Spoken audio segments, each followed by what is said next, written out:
இந்த தேரை எல்லாம் நிறுத்துறதுக்கு வண்டி வண்டியா முட்டுக்கட்டை இருந்தா கூட பத்தாதாங்க. சில தேர் எல்லாம் 10 முட்டுக்கட்டை இருந்தாலே போதுங்க, ஊரே சுத்தி வந்துடும் அப்படின்னு சொல்லுவாங்க. ஆனா இந்த தேர் நிறுத்துறதுக்கு 1000 முட்டுக்கட்டைகள் இருந்தா கூட பத்தாதாங்க.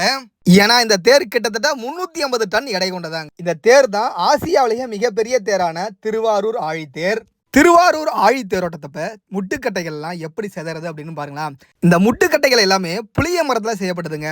பொதுவா மரங்கள்லயே மிக வலுவான மரம் அப்படின்னா அது புளிய மரம் அப்படின்னு சொல்லுவாங்க. அந்த புளிய மரத்துல செய்யப்பட்ட முட்டுக்கட்டையே எப்படி செதறது அப்படின்னு பாருங்க. அதே போல இந்த ஒவ்வொரு முட்டுக்கட்டையும் கிட்டத்தட்ட 40 இருந்து 50 கிலோ இடம் இருக்குமாங்க. இந்த தேரோட சக்கரம் ஒரு முட்டுக்கட்டை மேல ஏறி இறங்குச்சுன்னா அந்த முட்டுக்கட்டையில இருந்து சாரியா வருமாங்க. அந்த அளவுக்கு இந்த தேரோட எடை இருக்கு அப்படின்றாங்க. அது மட்டும் இல்லாம எவ்வளவு ஸ்ட்ராங்கான முட்டுக்கட்டையா இருந்தாலும் சரி, ஒரு முறை தான் பயன்படுத்த முடியுமா. ஒரு முறை இந்த தேரோட சக்கரம் ஏறி இறங்குச்சுன்னா அந்த முட்டுக்கட்டை இருந்த இடம் தெரியாம நசுங்கி போயிடுவாங்க. இப்படிப்பட்ட பல அரிய காண்பதற்கரிய காட்சிகள் எல்லாத்தையும் சேர்த்து தான் இந்த ஒரு காணொலியை கொடுத்துருக்கேன். காணொலியை முழுமையா பார்த்துட்டு இந்த தேருக்கு முட்டுக்கட்டை போட்ட நண்பர்களுக்கு எல்லாருக்கும் நன்றியை தெரிவிச்சுட்டு போங்க.